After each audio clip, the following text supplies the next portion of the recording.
I ain't got no Puma pants this morning. Not sure where he is. Anyway, I must plow forward without him. Great to see you. So it's Thursday, and we've been talking about prayer all week long. So I thought I would just do my best to wrap it all up as best as I can. And I was thinking of Arthur C. Clarke's Third Law.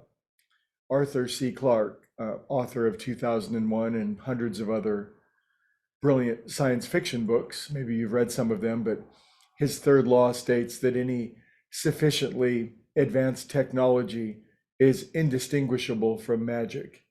Any sufficiently advanced technology is indistinguishable from magic, and we might think about that in regards to um, how somebody might go into a hospital today with a particular condition, and a doctor could instantly heal it. And an ancient of 2,000 years ago would certainly regard that as being a miraculous healing because it's magic to them, but it's sufficiently advanced technology for us. So this made me think along the lines of what we might call the greatest power in prayer, which is the ability to heal. And when I talk about the ability to heal, I'm going full bore today. So this may challenge some of your belief systems, but that's what I'm here to do, and my own as well. But we've all heard stories of great sages, saints, all throughout time that have instantly healed people of enormously difficult, fatal, life-threatening situations instantly. It seems to be one of the great drawing and attraction powers of spirituality or religions, or stories of being healed or even raised from the dead, if you will. And these stories, they're so powerful, they get our attention because nothing seems more powerful to us. Nothing seems more magical, right? But maybe these saints, sages, and holy people, maybe they're aligned with and understand a deeper advanced technology, not an external technology, not one that has to do with microchips or silicon or anything like that, but maybe there's science or technology of mind that's available to all of us, but we haven't developed it yet. In other words, some are in the 132nd grade when it comes to prayer, the ability to manifest, to heal, to bring about great and glorious goodness in the midst of difficulty. And some of us are in kindergarten.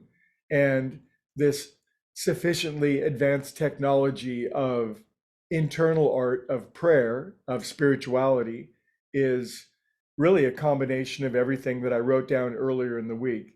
In my estimation, those saints, sages, avatars who could heal instantly, they brought together, well, these qualities: thought, feeling, desire, concentration, focus, intention, open mindedness, willingness, honesty, authenticity, imagination, stick with me, visualization, creativity, belief, hope, faith, determination, persistence, centeredness, vision, and humility.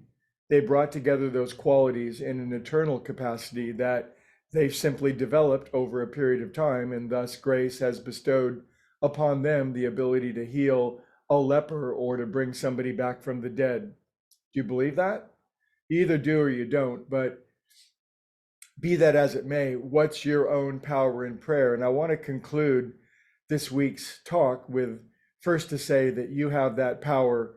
It's latent, it's nascent, it's dormant, and we can bring it out through practice, through prayer, through meditation, and applying our own prayer to the biggest difficulty or the difficulties that we're facing, and then always with a willingness, a prayer, a humility to get better at it.